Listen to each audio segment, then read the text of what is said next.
Assalamualaikum warahmatullahi wabarakatuh. Halo, kembali lagi dengan kami channel Fakta Kehidupan. Semoga kalian semua dalam keadaan sehat walafiat dan tetap dalam lindungan Tuhan Yang Maha Esa. Diselingkuhi oleh pasangan pastinya menyakitkan, apalagi perselingkuhan terjadi ketika kita sedang sayang-sayangnya. Selingkuh dalam suatu hubungan bisa dibilang sebagai penyakit. Pasalnya, pengingkaran terhadap komitmen dapat terjadi berulang kali. Seperti kisah yang dialami oleh salah satu subscriber kita. Kisah kali ini menceritakan tentang aku terkejut, tak disangka suami dan keponakanku sembunyikan rahasia besar ini. Saat aku tahu kebenarannya, aku pun menangis. Pasti banyak banget yang penasaran dengan kisah ini. Gak usah lama-lama lagi, kita masuk ke ceritanya.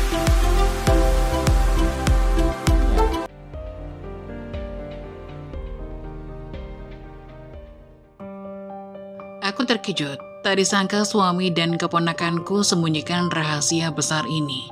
Saat aku tahu kebenarannya, aku pun menangis. Keponakanku haid setiap minggu. Lama-lama aku jadi khawatir dengan keadaannya. Namun dia begitu takut untuk periksa penyakitnya. Ada apa dengannya? Setelah kutelusuri, ternyata dia. Cara berjalan Bunga sangat aneh. Kulihat dia tampak meringis dengan langkahnya menuju kamar mandi.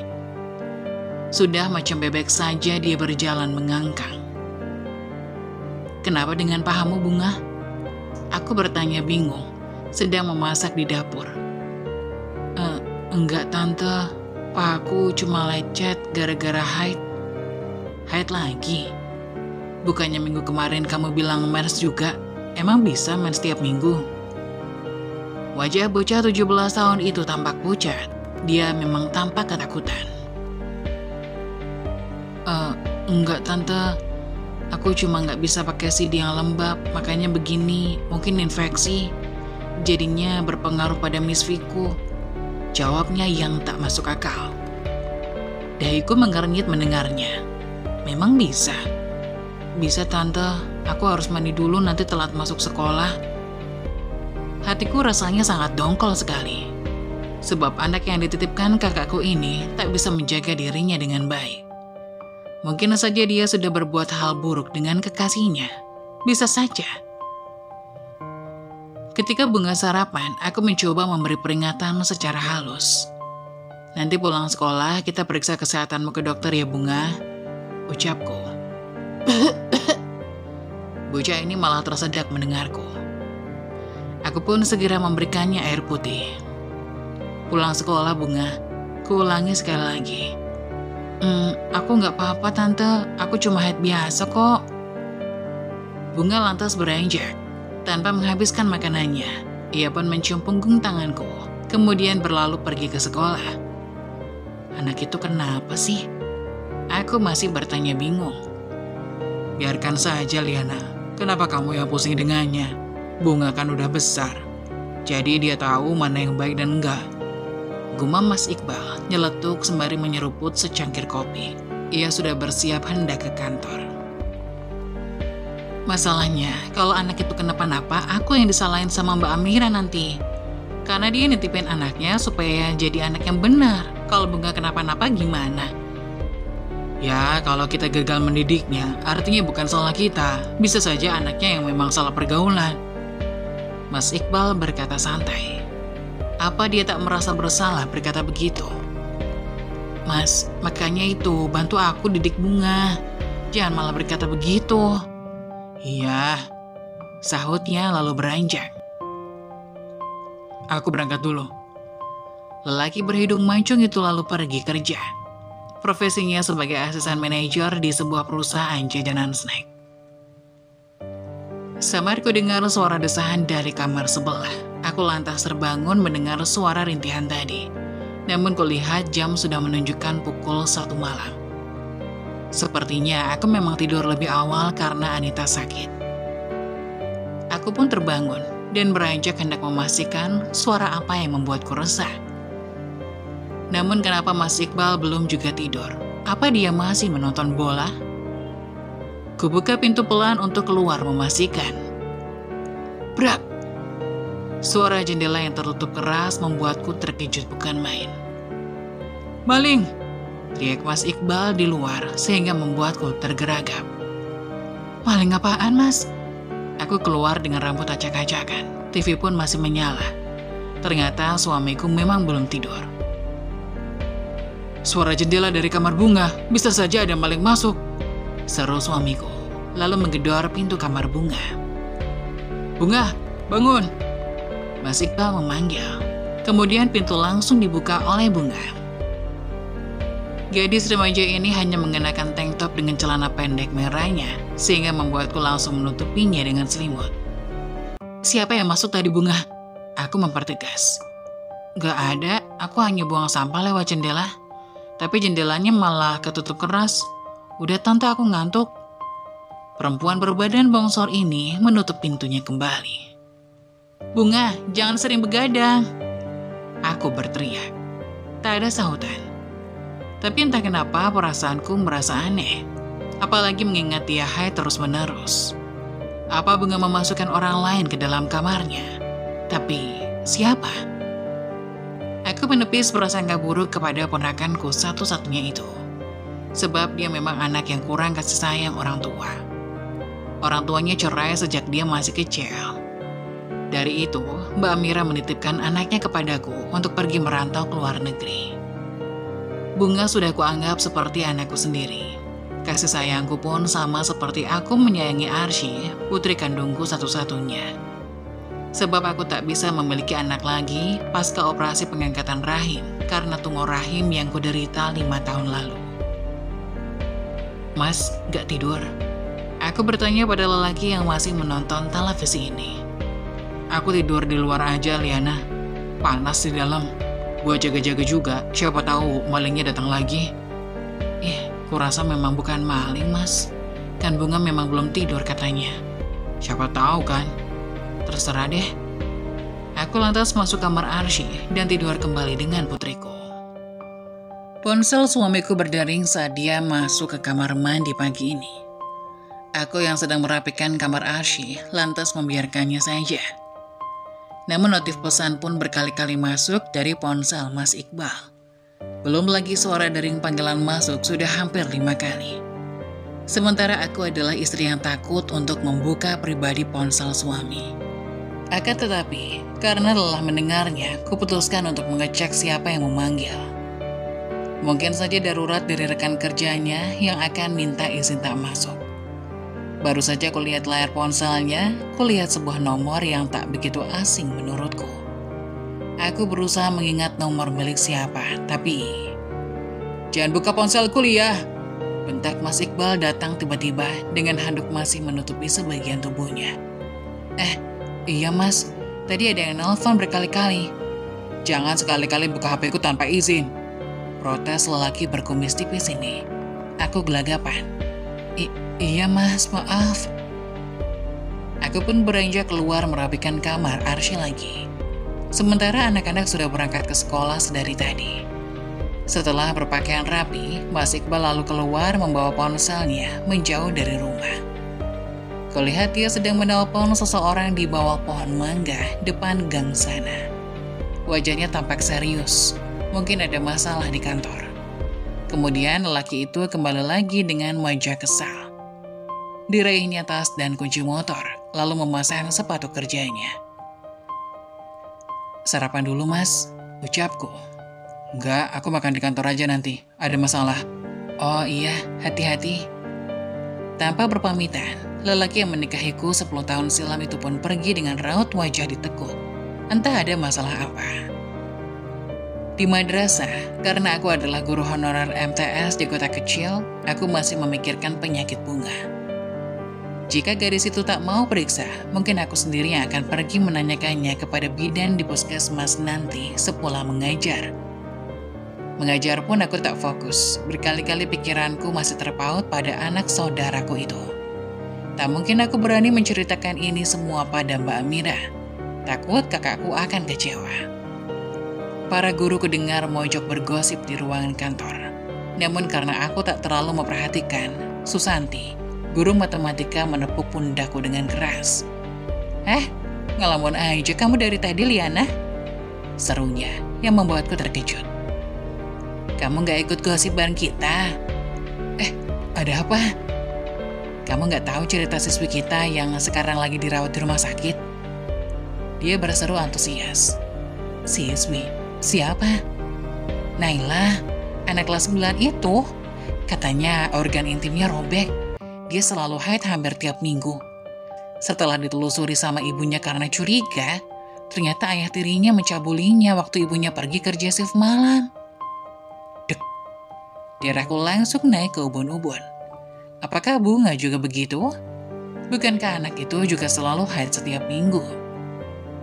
Peristiwa pintu jendela terbanting keras juga malam itu membuat otakku menciptakan pikiran buruk. Tapi, apakah Mas Iqbal? Tak mungkin. Suamiku selalu sibuk kerja. Pintu kamar Bunga pun selalu terkunci rapat. Lagian, gak mungkin suamiku akan berbuat senonoh. Bukannya Mas Iqbal sudah menganggap Bunga seperti anak kandungnya sendiri. Pikiranku benar-benar berperang melawan misteri ini. Aku harus memaksa Bunga untuk periksa nanti. Hari ini aku pulang terlambat karena ada rapat mendadak perihal acara kenaikan kelas nanti. Aku pun menjemput Arsy, putriku, pulang terlebih dahulu karena masih satu jalur dengan tempat mengajarku. Baru saja aku tiba di gerbang rumah, kulihat pintu sudah terbuka lebar. Siapa di dalam? Kulihat sepasang sepatu laki-laki dan perempuan tergeletak di depan rumah. Sepeda motor Scoopy pun sudah terparkir di halaman. Bunga sudah pulang sekolah ternyata. Makasih ya, tutur suara laki-laki dari dalam rumahku. Lekas-lekas kustandarkan sepeda motor agar cepat masuk ke dalam. Benar saja, seorang laki-laki berpakaian putih abu itu berdiri depan Bunga saling senyum, sembari membetulkan resleting celananya. Ngapain kamu? Aku berseru pada lelaki itu. Tante, aku antarkan Bunga pulang tadi. Lelaki itu menjawab. Cukup sampai di luar rumah, kenapa kamu harus masuk? Ketusku. Tante, Faisal tadi kebelet, jadi dia numpang ke toilet sebentar, makanya masuk ke rumah. Bunga menjelaskan. Kamu tahu kan, di rumah ini gak ada orang lain. Bagaimana kalau orang berpikir negatif tentang kamu, Bunga? Ingat, kamu itu dititipin sama tante biar kamu jadi anak yang baik dan benar. Jaga pergaulanmu. Jangan sekali-kali kamu memasukkan laki-laki ke dalam rumah ini, paham? Emosiku tak dapat kukendalikan, meledak begitu saja. Ketakutan terbesarku adalah Bunga berbuat yang tidak-tidak di dalam rumah ini sedari tadi. Keponakanku ternganga, matanya berkaca-kaca. Tante, dia itu teman baikku. Aku gak ada hubungan apa-apa sama Faisal, tapi kenapa tante malah memarahiku depan orang lain? Gadis berkulit sawo matang ini melawanku. Faisal, kamu bawa aku pergi aja dari rumah ini. Bunga lantas menarik lengan lelaki itu keluar dari rumah ini. Bunga maafin tante. Aku berteriak memanggil. Namun gadis itu terus saja selalu berboncengan bersama laki-laki yang dia katakan temannya itu. Baru kali ini aku memaki keponakanku keterlaluan. Sekarang, kemana anak itu akan pergi? Aku takut jika ia bergaul dengan orang yang salah. Aku takut Mbak Amira akan memarahiku. Bagaimana ini? Kak Bunga mau kemana, Bu? Arsy bertanya bingung. Aku menggeleng pelan. Gak tahu, Nak. Nanti kita cari kakakmu. Benar saja. Sampai maghrib tiba, Bunga tak kunjung pulang. Berkali-kali kuhubungi nomornya tapi tak juga aktif. Kali ini aku benar-benar panik. Beberapa teman terdekatnya yang ku ketahui, tak ada yang tahu di mana anak itu. Tapi, kenapa Mas Iqbal juga belum pulang ya? Aku pun menghubungi lelaki bergelar suamiku itu. Halo, kenapa Lia? Mas Iqbal menjawab. Kenapa belum pulang? Aku lembur, Liana. Masalah kantor sedang hancur gara-gara admin baru yang keliru. Kalau enggak nanti mungkin aku pulang besok. Dahiku mengernyit mendengar jawaban lelaki itu. Mas, coba cari Bunga dulu. Dia nggak pulang-pulang dari siang tadi. Anak itu ngambek gara-gara aku bentak, Mas. Aku khawatir sama dia. Kenapa lagi tuh anak? Bikin masalah aja. Kalau bisa kamu kembalikan saja sama keluarganya. Loh, kok Mas bilang gitu? Iya, bikin susah aja. Gerutu suamiku terdengar kesal. Sudah, jangan ganggu aku dulu ya. Mas Iqbal lantas memutus sambungan teleponnya. Kali ini aku yang dibuat panik beneran. Kemana aku akan mencari anak itu? Tiba-tiba terdengar handphoneku berdering. Ada panggilan dari Mbak Amira. Aduh, bagaimana kalau dia mencari anaknya? Ku jawab telepon dari mbakku ini. Halo, Mbak. Bunga kenapa nomornya nggak aktif, Dek? Kemana dia? Aku hubungi berkali-kali tapi nggak tersambung. Duh, aku harus bilang apa? Bunga udah tidur, Mbak. Aku berbohong. Tidur? Jam 5 sore tadi dia ngubungin minta duit. Udah aku transfer 1 juta katanya buat bayar studi tour besok. Setelah aku kirimi, dia malah nggak nelpon balik. Udah nerima uangnya atau enggak? Studi tour? Kali ini aku kaget. Iya, kamu kan nggak ada uang katanya. Kali ini Bunga berbohong kepada ibunya. Oh, iya Mbak, uangku ada, cuma Bunga mungkin malu minta sama aku.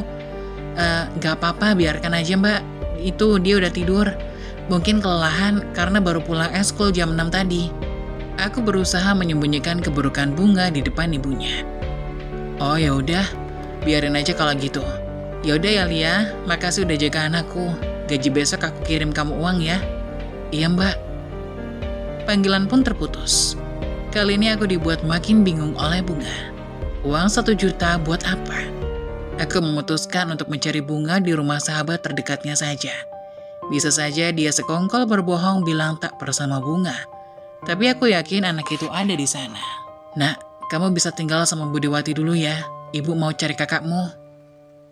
Aku menitipkan Arsi pada tetanggaku yang tak jauh dari rumahku. Iya Bu, semoga Kak Bunga cepat ketemu ya. Iya nak. Kutinggalkan anakku demi bisa mencari gadis yang baru saja tumbuh remaja itu. Emosinya masih labil, jadi belum bisa menerima bentakan dan makian dari siapapun. Kutelusuri jalanan yang lengang ini dengan sorot lampu di setiap jalan, membelah malam dengan dingin yang menusuk tulang. Sahabat Bunga bernama Okta itu rumahnya cukup jauh dari tempatku. Tapi aku tahu karena anak itu dulu sering bermain ke rumah. Dan aku pun kerap kali mengantarnya pulang. 10 menit aku tiba di rumah Okta. Aku pun mengetuk pintu mengucap salam. Tak berselang lama gadis seusia Bunga itu muncul. Ada tante? Mau cari Bunga lagi? Sila bertanya. Bunga pasti ada di sini kan Okta? Tante yakin? Ujarku memastikan. Enggak tante, sumpah. Tapi tadi aku lihat story WA dia yang berfoto seperti di hotel gitu. Dadaku langsung sesak mendengar kata hotel. Hotel? Seruku mempertegas. Iya tante, lihat aja nih. Gadis berkepang 2 ini menunjukkan ponselnya kepadaku. Sebuah story WA milik Bunga dia perlihatkan. Benar saja, dia selfie pada sebuah kamar bagus, seraya duduk sambil menunduk di kasur yang empuk dengan posisi kamera di atas. Gadis itu memakai lingerie merahnya dengan caption Love Sugar Daddy. Hatiku benar-benar teriris pedih melihatnya. Apakah anak itu menjual diri? Tapi ada satu gambar familiar yang membuatku mengernyitkan dahi. Lantas ku perbesar gambar sepatu yang terletak di samping bawah kasur itu. Sepatu itu seperti milik. Sepatu itu? Aku berujar terbata. Kenapa tante? Okta menyahuti. Oh, tak mungkin Mas Iqbal bersama Bunga. Suamiku sudah menganggap Bunga seperti anaknya sendiri. Bisa saja itu sepatu yang mirip dengan Mas Iqbal. Bukankah semua yang ada di dunia ini dijual sama persis berjumlah banyak? Lagian suamiku juga sedang lembur. Dan aku selalu percaya pada lelaki yang selama ini berperilaku baik itu kepadaku. Enggak Okta, sejak kapan Bunga mulai berfoto di hotel? Aku menelusuri lagi. Sepertinya udah kedua kali ini tante. Tapi kenapa aku nggak pernah lihat story dia ya? Itu karena nomor tante disembunyikan dari statusnya. Okta menjawab, iya, aku paham sekarang. Selama ini aku tak pernah melihat setiap statusnya. Anak itu memang tertutup padaku. Tak pernah mau cerita apapun masalah sedari kecil. Atau aku yang terlalu cuek padanya. Baiklah, terima kasih informasinya ya Okta. Atau apa kamu tahu di mana letak hotelnya? Okta menggeleng. Enggak tante, aku nggak pernah tahu nama-nama hotel. Oh gitu. Ya udah, makasih ya, tante pamit. Aku pun mengendarai kendaraan, memilih untuk pulang saja. Sepanjang perjalanan otakku masih saja memikirkan gadis yang membuat hatiku terpukul itu. Entah sejak kapan Bunga berbuat hal menjijikan. Apakah anak itu benar-benar menjual diri, tapi buat apa? Apakah karena dia kurang kasih sayang awalnya? Makanya dia bisa berbuat nekat. Tapi bukankah selama ini Mas Iqbal sudah memberikan kasih sayangnya juga kepada Bunga? Agar anak itu bisa merasakan keluarganya utuh, seperti teman-temannya yang lain. Kemana aku harus mencari hotel yang dimaksud? Kota Pekanbaru ini luas, hotel pun banyak bertebaran. Pecah kepalaku lama-lama memikirkannya. Kuputuskan untuk kembali pulang saja. Biarkan otakku berpikir tenang untuk bisa mencari anak itu besok. Adzan Isya sudah berkumandang sedari tadi. Aku bergegas melajukan kendaraan agar cepat sampai rumah. Sebab jam sudah menunjukkan pukul 10 malam. Aku terlalu lama di rumah Okta tadi, sehingga lupa ada anakku menunggu di rumah. Namun baru saja aku tiba di rumah, kulihat pintu sudah terbuka. Mas Iqbal ternyata pulang, sebab sepeda motornya terparkir di halaman. Benar dugaanku bahwa sepatu yang ada di foto Bunga itu bukanlah milik suamiku. Kukira Mas akan nginep di kantor. Aku bertanya pada lelaki yang sudah duduk selonjoran di depan televisi, sembari menyesap rokok dan secangkir kopi. Enggak, semua udah selesai tadi. Lelaki berkumis tipis itu menyahuti. Sejak kapan Mas ada di rumah? Barusan, gak lama kok. Oh, aku baru pulang cari Bunga. Anak itu entah kemana. Siang tadi aku memakinya, sebab dia memasukkan teman sekolahnya ke dalam rumah ini. Aku nggak tahu kalau anak itu numpang ke toilet. Aku kira mereka habis. Kamu jangan terlalu berpikir buruk sama anak. Dia itu remaja yang masih labil. Disalahkan sedikit pasti merajuk. Sekarang kamu sendiri kan yang rugi kalau dia makin kenapa-napa. Bisa saja dia merusak dirinya karena frustasi. Umur seperti dia memang butuh kasih sayang dan pengertian full. Dahiku mengernyit mendengar jawaban Mas Iqbal. Loh, kenapa jadi aku yang disalahkan? Harusnya dia sebagai anak sabar dikit, jangan main pergi gitu aja. Mas Iqbal mengangkat bahunya. Terserahlah. Pusing aku mikirin kalian. Sikap lelaki ini tampak cuek sekali kepada aku belakangan ini. Selama ini aku masih menerima perlakuannya yang sedikit kasar, karena aku pikir dia lelah bekerja. Tapi lama-kelamaan jenuh juga aku diperlakukan acuh. Atau jangan-jangan selama ini kamu selalu bersama Bunga? Cecarku keceplosan. Mas Iqbal tersedak kopi yang dia minum. Apa-apaan kamu lihat? Tuduhanmu itu lawak. Kenapa bisa kamu berpikiran bahwa aku bersama Bunga? Aku ada di rumah ini. Lelaki ini malah membentakku kasar. Bisa jadi kan? Soalnya aku lihat sepatumu di gambar yang Bunga upload pada story WA-nya. Captionnya with sugar daddy. Lelaki berbadan tinggi kekar ini lantas berdiri dengan tatapan nyalang menatapku. Gila kamu lihat. Bentak Mas Iqbal, lantas berlalu menghindariku. Kalau bukan kamu siapa? Lagi-lagi aku menyudutkannya. Kamu kira aku paman cabul? Jangan ngaco kamu lihat. Sekali lagi kamu berkata begitu, ku buat kenyataan perkataanmu. Duh, kenapa hatiku sakit mendengarnya? Harusnya dia berusaha meyakinkanku bahwa dia bukan pelakunya. Tapi kenapa dia malah berkata bahwa akan membuatnya jadi kenyataan? Iya mas, maaf. Aku hanya takut. Soalnya ada anak muridku tadi siang masuk rumah sakit karena pendarahan setiap minggu. Katanya dia dicabuli oleh ayah tirinya. Gak habis pikir aku, kenapa bisa laki-laki yang harusnya jadi ayah pelindung anaknya justru menjadi neraka buat anak gadisnya? Apakah salah anaknya atau ayahnya?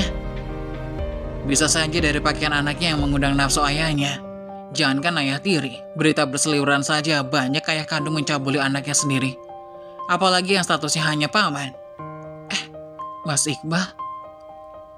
Mas? Aku terkejut mendengar pernyataan suamiku itu. Kenapa jadi ke paman? Maksudku umpamanya begitu, Lia. Tapi kan Bunga anak yang tertutup. Dan lagian, Mana mungkin aku bisa mau sama keponakan yang sudah kuanggap sebagai anak sendiri. Gila aja kalau itu beneran terjadi. Mas Iqbal tampak kebingungan menjawab pertanyaanku. Sudah, jangan bahas gituan. Aku mau mandi. Siapkan aku makan malam. Nanti aku mau nonton bola lagi. Bola mataku masih awas melihat gerak-gerik lelaki ini. Tapi apakah pantas aku menaruh curiga padanya? Aku berdecak bingung. Bisa pecah lama-lama kepalaku memikirkannya. Suara ketikan keypad handphone terdengar jelas di jam tengah malam buta. Suamiku ternyata belum tidur. Lagi-lagi aku bisa tidur dengan Mas Iqbal. Entah kenapa dia tampak jijik mendekatiku. Apakah penampilanku sudah sangat buruk? Aku beranjak keluar membawa bantal guling menemui lelakiku itu. Rasanya aku rindu juga ingin dimanja olehnya. Namun, mendengar suara derap kakiku, Mas Iqbal seketika saja langsung mematikan ponselnya dan pura-pura tertidur. Mas, aku memanggilnya seketika. Lelaki yang hanya mengenakan sarung dan baju kaos oblong itu lantas berbalik miring, membetulkan posisinya. Mas, jangan pura-pura tidur, aku kangen. Aku melirih manja mendekatinya. Aku ngantuk Lia, besok aja. Sahutnya, lalu membenamkan kepalanya dengan bantal. Namun kulihat pada layar ponselnya menyala yang ia letakkan di sampingnya dengan posisi terbalik. Aku yakin Mas Iqbal sedang chatting. Balas chatmu itu atau aku yang buka? Aku mengancam. Lelaki itu seketika meraih ponselnya dan mematikannya langsung. Gak penting itu, cuma balasan grup karyawan. Aku memutar bola mata kesal. Dongkol sekali rasanya jadi istri yang terlalu manut dan tak seganan. Akan tetapi kuputuskan saja tetap tidur di dekatnya, lalu menempelkan badan pada tubuhnya. Ish, nanti Arsy bangun Lia, jangan begitu depan anak. Gerutunya sembari menjauh. Arsy gak akan tahu Mas, dia udah tidur. Lagian Bunga juga gak ada di rumah, jadi aku mau puas-puas sekarang. Aku lantas memaksa Mas Iqbal dengan membuka bajunya. Namun baru setengah terbuka, lelaki itu langsung menutupnya lagi dengan kasar. Aku tahu, bola mataku menangkap sesuatu tanda merah di bagian dada bawah suamiku. Apa-apaan sih kamu Lia? Aku bilang besok dulu, ngantuk. Serganya kasar seraya membetulkan pakaiannya. Lelaki ini lalu membenarkan posisi tidurnya lagi membelakangiku. Sementara aku masih terpaku terdiam melihat tanda merah tadi. Tanda merah apa tadi Mas? Aku bertanya dengan bola mata yang berkaca-kaca. Ngawur kamu. Itu merah bekas gatal. Jangan aneh-aneh. Tidur sana. Aku harus ke kantor pagi-pagi besok. Otakmu terlalu kotor kepada suamimu sendiri. Dosa, Liana. Bentakan Mas Iqbal membuat badanku gemetar kejut. Akukah lagi yang salah kali ini? Aku mengusap bulir bening yang memaksa terjatuh pelan. Lalu beranjak menjauh dan tertidur meringkuk dalam kamar seorang diri. Begini terus. Sudah hampir 3 bulan aku tak pernah disentuh oleh suami sendiri. Sakit sekali rasanya dianggurin lama. Pagi sekali, suamiku berangkat terlebih dahulu ke kantor. Sikapnya juga cuek sekali kepadaku. Mas, gak ajak Arsy sekalian berangkatnya? Ojek yang biasanya dia pakai hari ini libur katanya. Aku mencoba mengajaknya bicara. Kamu saja yang bawa, kamu kan masuknya siangan nanti. Tapi kalau Arsy ikut aku, nanti dia telat masuk sekolahnya. Sanggah aku lagi. Ya kamu lebih awal berangkatnya, gitu aja susah. Lelaki yang sudah berpakaian rapi berbaju kemeja biru langit itu lantas berlalu pergi begitu saja dengan cueknya. Aku mendengus kasar melihat tingkahnya. Entah sampai kapan aku akan diperlakukan begini. Nanti Arsy ikut mamanya Alifa aja ya. Nanti Arsy ikut mamanya Alifa aja Bu di mobil. Arsy udah kasih tahu tadi malam. Anakku angkat suara. Aku tersenyum kepada putriku. Baiklah nak. Kalau saja bukan karena anak, sudahlah. Aku tinggalkan lelaki itu dari dulu. Tapi bagaimana dengan Bunga lagi? Anak itu lama-kelamaan bikin pusing aja. Mungkin aku lebih baik menyerahkannya saja kepada ayahnya di sana.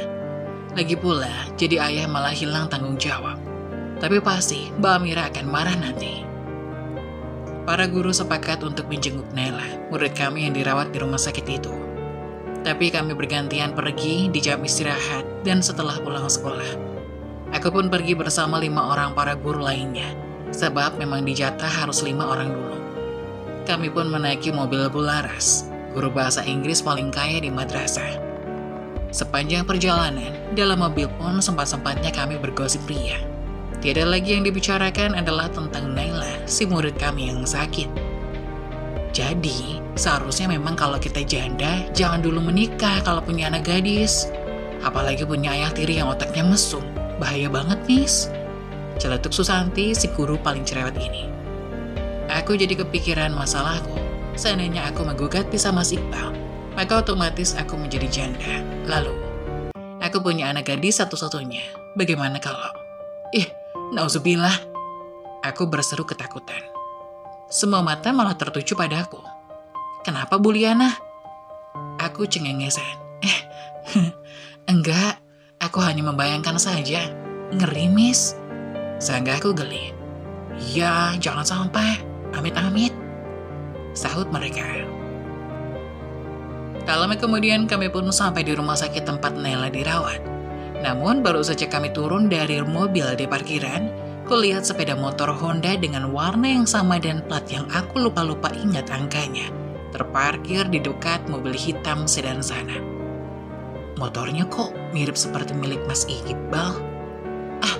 Lagi-lagi aku menepis prasangka burukku ini. Bisa saja platnya hanya beda 1 angka. Motor juga banyak yang sama kan?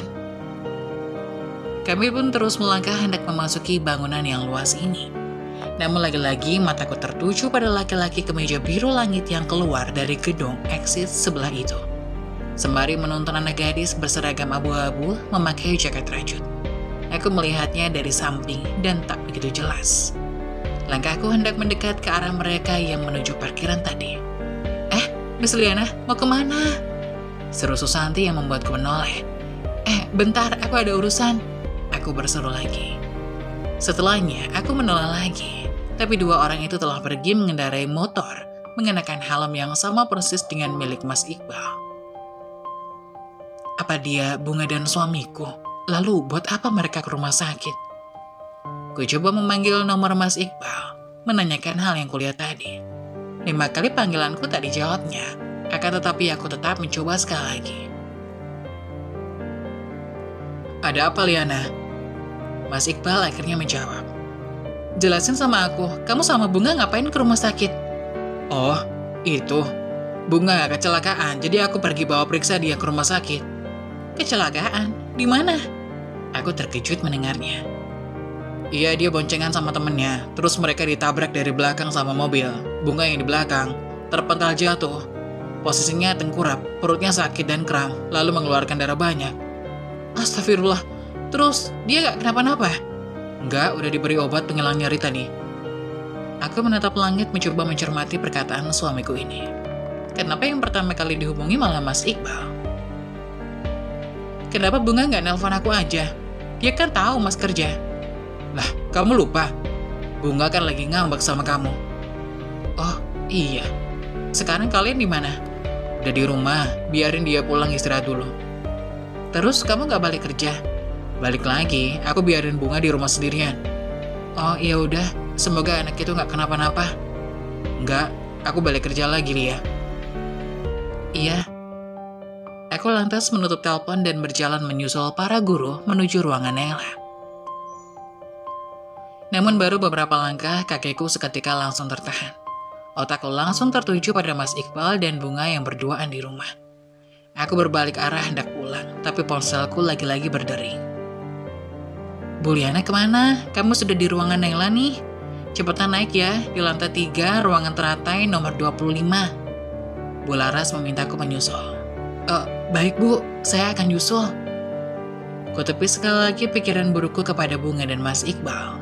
Aku percaya mereka baik-baik saja. Aku yakin tak ada apa-apa di antara mereka berdua. Bismillah, semoga Allah menjaga hati suamiku dari perasaan suka kepada wanita lain. Aku berujar sendiri dengan nada pelan. Kulangkahkan kaki menuju ruangan. Kulangkahkan kaki menuju ruangan teratai mencari anak murid yang bernama Naila.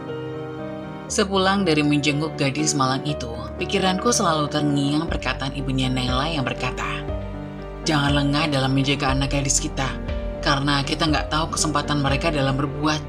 Ayah tiri bukanlah ayah kandung, jadi bisa saja mereka melakukannya saat kita nggak ada.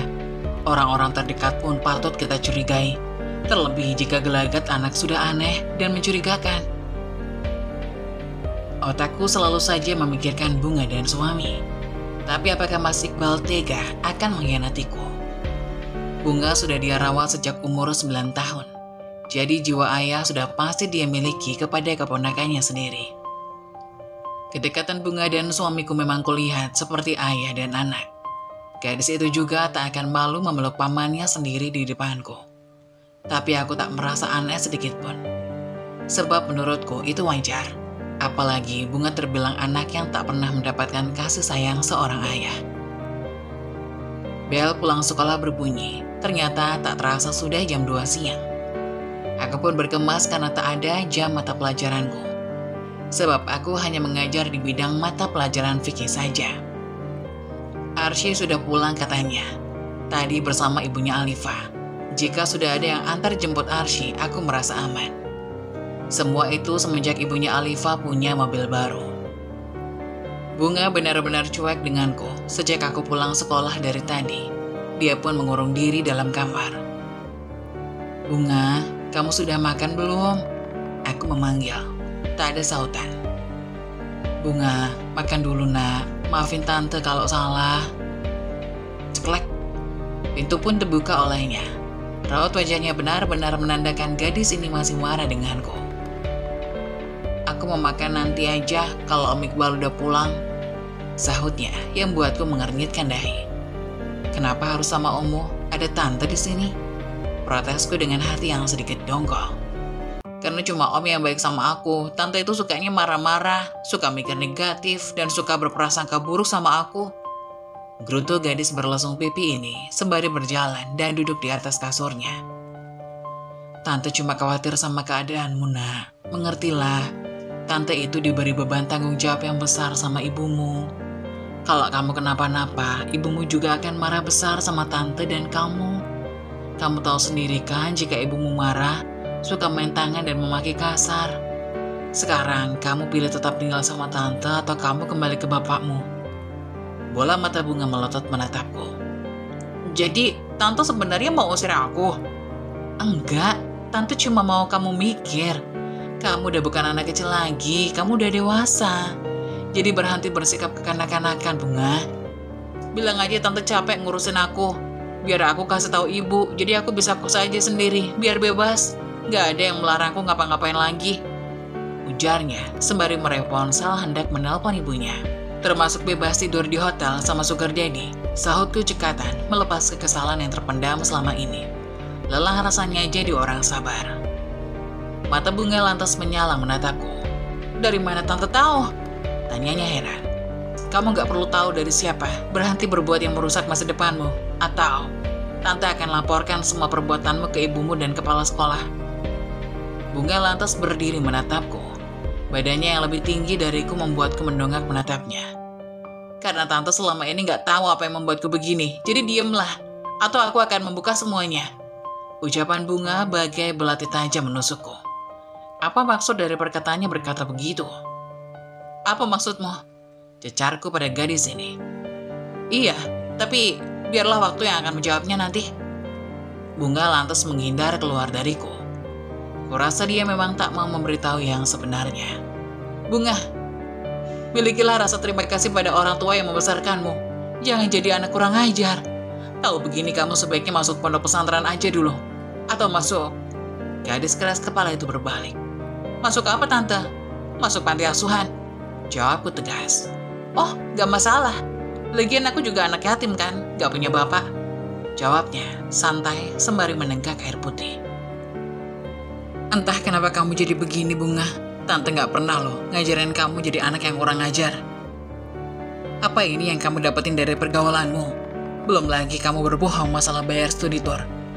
Aku bisa aja mengadukan semua perbuatanmu pada ibumu, tapi aku takut kamu makin buruk nantinya." Aku mencoba menasehatinya, meskipun dia kurasa tak mau mendengarnya. "Ah, sudah tante, jangan berisik." Protesnya kesal yang buat darahku naik. "Bunga!" bentakku, makin tak tahan. "Ada apa sih ribut-ribut? Suaramu kedengaran sampai luar, Lia." Mas Iqbal tiba-tiba masuk tanpa aku ketahui. Ia sudah pulang kerja. "Bunga nggak bisa diperingati secara halus. Lelah aku lama-lama sama anak ini." Getir suaraku menjawab dengan bola mata berkaca-kaca. "Tante itu terlalu cerewet. Aku juga capek dengernya, Om."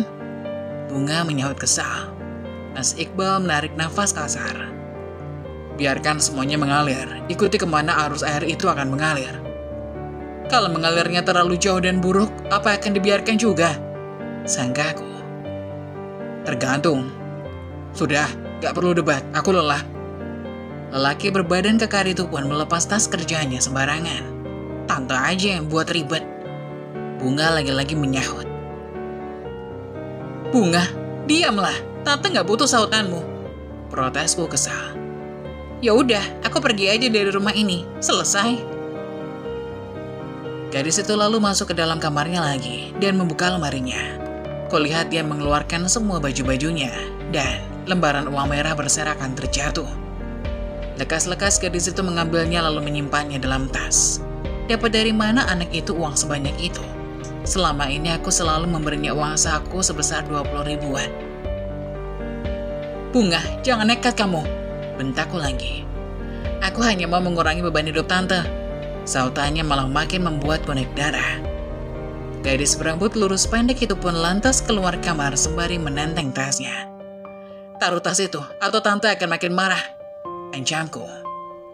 Bunga berdecak. Dia tak peduli perkataanku. Kepalanya betul-betul keras. Terus saja dia berlalu melangkah keluar rumah. "Bunga!" teriakku kencang sehingga membuatnya terkejut. "Berani kamu keluar rumah, akan kubawa kamu ke rumah bapakmu." "Liana!" Mas Iqbal malah balik membentakku. "Jangan terlalu kasar sama anak, begini akibatnya." Lelaki itu justru mendekati Bunga, lalu dengan entengnya gadis itu memeluk suamiku dengan erat sembari menangis seduh. "Lihat Om, begitu kelakuan tante, lama-lama aku bisa stres tinggal di sini." Aku mengernyitkan dahi tak percaya. Sedekat itu tampaknya hubungan keponakanku sendiri dengan pak suami. Kalau dari kecil dulu, memang aku tak apa-apa jika mereka saling peluk. Tapi sekarang berbeda, Bunga sudah remaja dan sudah mengerti dengan sentuhan. Yang lebih anehnya lagi, Mas Iqbal malah membalas pelukan Bunga sambil mengusap kepalanya. "Jangan begitu, nak. Tantemu hanya khawatir dengan keadaanmu, artinya dia sayang sama kamu." "Tapi caranya kelewatan, aku nggak suka," ujar Bunga dengan nada manja. "Gak apa-apa, kamu masuk aja. Kalau kamu pergi lagi, tantemu akan makin stres. Apa kamu gak sayang dia? Dia itu ibumu juga." Mendengar perkataan Mas Iqbal, aku urung kecemburuan dan berpikir negatif. Aku rasa memang begitu cara dia menyayangi anak-anak. Bunga mengusap air matanya. Dia lantas menatapku, lalu kemudian, "Tante, maafin aku." Gadis ini berlari memelukku dengan erat. "Maaf kalau aku suka bikin tante kecewa." Bulir bening berjatuhan dari pelupukku mendengar anak ini. Iya, aku tahu, aku memang sangat menyayanginya sama seperti anak kandungku sendiri. "Iya, tante maafkan. Makan dan belajar yang rajin, jangan lupa istirahat. Katanya kamu habis kecelakaan kan? Mana yang sakit?" Aku melepas pelukan Bunga dan mengecap perutnya. Gadis ini terperanjat setelah aku pegang. Gak apa-apa tante, gak ada yang sakit kok." Dia mengelak. "Benar, katanya perutmu terbentur, takutnya nanti kenapa-napa. Kamu udah berhenti haidnya?" Aku mulai mencecar anak ini pertanyaan. "Udah Tan, aku haid biasanya cuma 2 hari aja kok udah selesai." "Oh, aneh ya siklus haidmu. Cuma 2 hari tapi setiap minggu. Kamu gak cek sekalian sama dokternya tadi siang, apa penyebabnya gitu?" "Liana, sudahlah. Jangan terlalu cerewet mencecar anak dengan pertanyaan.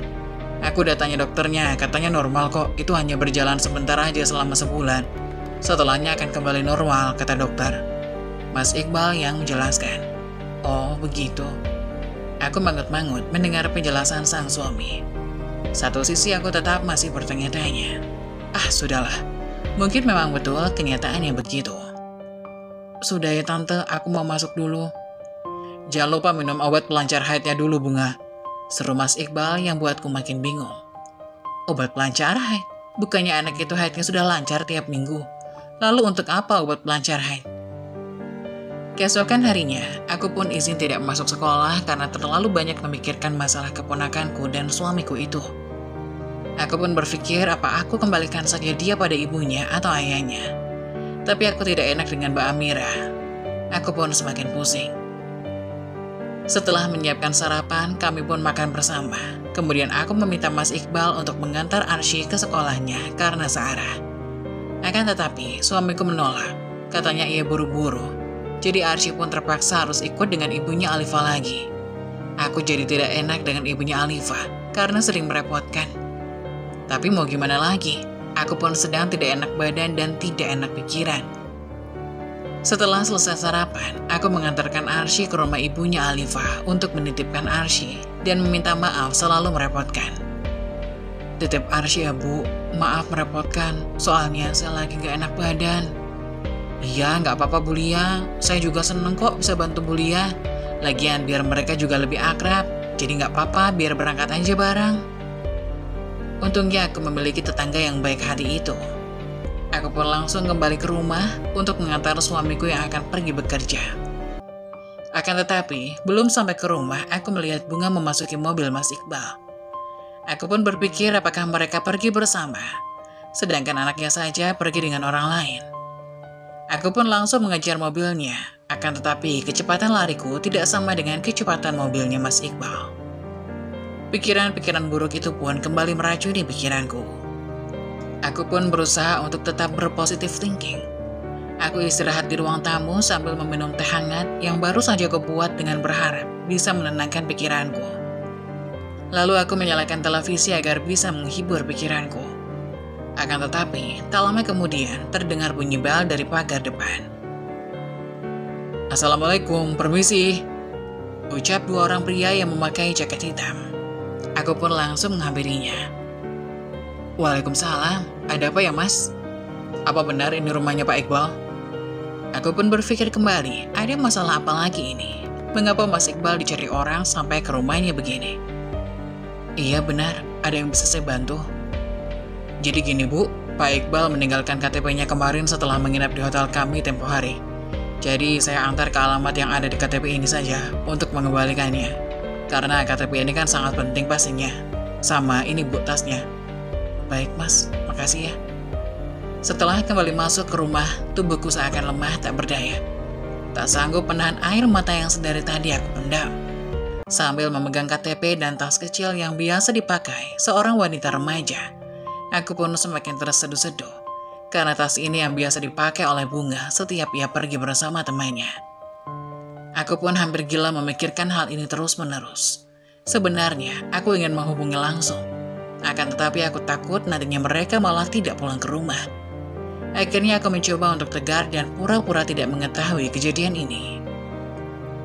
Waktu pun menunjukkan pukul 16 waktu Indonesia Barat. Sambil menunggu mereka pulang, aku pun menyiapkan makanan untuk makan malam. Tak lama kemudian, mereka pulang. Ternyata benar, mereka pulang bersama lagi. Aku pun tak banyak berkata, menyuruh mereka untuk segera bersih-bersih dan kemudian makan bersama. Setelah selesai makan, aku pun mengeluarkan KTP Mas Iqbal dan tas milik Bunga itu ku kembalikan kepada mereka tanpa bertanya. Mereka mencoba menjelaskan dengan keadaan gugup. Aku pun hanya berkata, katakan saja yang sebenarnya. Tapi mereka tetap mengelak. Hingga akhirnya pertengkaran hebat antara aku dan Mas Iqbal pun terjadi. Mas Iqbal tetap mengelak sambil membentakku. Akan tetapi Bunga diam saja mendengarkan kami bertengkar. Mas Iqbal terus membela diri. Tak lama kemudian akhirnya Bunga pun buka suara. Ia mengaku dengan jujur dan menceritakan yang sebenarnya. Aku pun tak kuasa menahan goresan luka yang begitu dalam di hatiku. Bisa-bisanya suami yang terlihat menyayangiku dan keponakanku yang sudah kuanggap sebagai anak kandungku sendiri malah berbuat hal sekecil itu. Dengan emosi yang meledak-ledak, Mas Iqbal pun langsung menjatuhkan talak kepadaku dan langsung pergi meninggalkanku dan anakku. Dengan berat hati, aku pun harus mengembalikan bunga kepada Mbak Amira, ibu kandungnya. Aku harus berusaha untuk tetap kuat demi kelangsungan hidupku. Aku mencoba melupakan segalanya yang membuatku frustasi dan memulai kehidupan baruku bersama Arsy, putriku satu-satunya. Kami pun mencoba untuk bisa hidup bahagia berdua saja. Demikianlah salah satu kisah dari subscriber kita. Semoga menjadi pelajaran bagi kita semua. Bagaimana menurut kalian? Silahkan komen di kolom komentar ya. Saat-saat tersulitmu seringkali mengarah pada momen-momen terbesar dalam hidup. Teruskan, situasi sulit pada akhirnya membangun orang yang kuat. Mengeluh tidak akan pernah bisa memperbaiki keadaan. Bersemangatlah dalam menjalani hidupmu dengan ikhlas dan kesabaran. Begitulah kisah dari salah satu subscriber kita. Semoga kita dapat mengambil hikmah dan nilai-nilai penting yang bisa kita jadikan contoh pada kehidupan kita sehari-hari. Bagi kalian yang ingin memberikan kritik dan saran yang membangun, kalian bisa tuliskan di kolom komentar. Kalian juga bisa membagikan kisah kalian untuk kami bawakan lewat nomor yang ada di kolom deskripsi. Jangan lupa tetap dukung channel kami dengan cara like, komen, dan subscribe, serta tunggu video-video selanjutnya. Sekian dari saya, terima kasih. Wassalamualaikum warahmatullahi wabarakatuh.